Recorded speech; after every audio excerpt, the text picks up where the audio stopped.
কিসে রিজিক বাড়ে, কি করলে রিজিকে ভরপুর বারাকা হয়, রিজিকের চাবিকাঠি কোথায়, কোন পথে চললে রিজিকে ভরপুর বারাকা হবে, আমার জীবনে বরকত নেমে আসবে রিজিকে, এটা জানতে মনে যাচ্ছে না আমাদের? হ্যাঁ, কষ্ট হচ্ছে আপনাদের? কষ্ট হচ্ছে?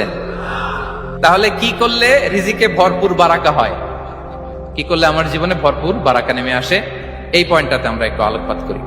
যেসব কাজ করলে আমাদের জীবনে রিজিকে আসমানি বারাকা নেমে আসবে, আমাদের রিজিকে আসমানি বারাকা নেমে আসুক, আমরা চাই কি চাই না?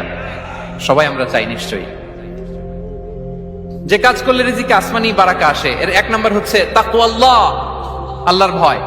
আল্লাহ তাআলা বলছেন, ওমাইয়াত্তাকিল্লাহ ইয়াজআল লাহু মাখরাজা ওয়া ইয়ারযুকহু মিন হাইসু লা ইয়াহতাসিব। যে আল্লাহকে ভয় করে, যে আল্লাহ সচেতন, আল্লাহ তাকে মাখরাজ, মাখরাজ মানে কি জানেন? ওই যে এক্সিট লেখা না এদিকে, এই এক্সিটকে আরবিতে বলে মাখরাজ, মানে কোথাও আটকাবেন না, বের হওয়ার রাস্তা আছে, কোথাও আটকাবেন না, বের হওয়ার রাস্তা আল্লাহ তাআলা অ্যারেঞ্জ করে দিবেন। You will have the way out from crisis.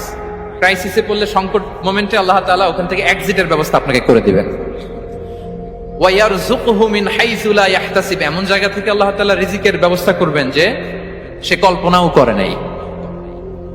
এরকম অনেক সময় হয় না যে আমি ভাবিও নাই যে এখান থেকে আমার রিজিকের বন্দোবস্ত হতে পারে, কোত্থেকে যে রিজিক চলে আসলো, এরকম জীবনে মাঝে মাঝে হয় কি হয় না? ব্যবস্থা করেন কে? যারা আল্লাহ তাআলাকে ভয় করে, যারা আল্লাহ সচেতন, তাদেরকে আল্লাহ তাআলা স্পেশাল রিজিক দিয়ে ধন্য করেন। তাকওয়াল্লাহ। পুরো কোরআনের মূল শিক্ষা কি,